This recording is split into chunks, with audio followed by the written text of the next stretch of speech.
Una graduale riduzione dei passaggi delle grandi navi per il canale della Giudecca e il bacino di San Marco, a partire dal blocco immediato delle navi con stazza superiore alle 96.000 tonnellate, ritenute incompatibili col delicato contesto lagunare.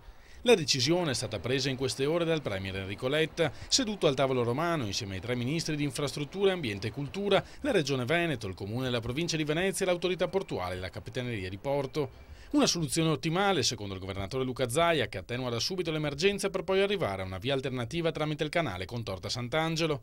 È sicuramente la soluzione sulla quale si lavorerà fin da subito, puntualizza Zaia, non scartando tutto quello che potrà essere utile da valutare nel frattempo.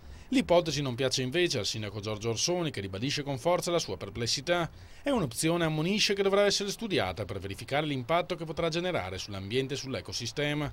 L'importante, conclude ottimisticamente il primo cittadino, è che oggi sia invertita finalmente la tendenza al gigantismo in laguna. Credo sia stato posto un punto fermo, stabilendo finalmente che le megacrociere non sono compatibili con Venezia.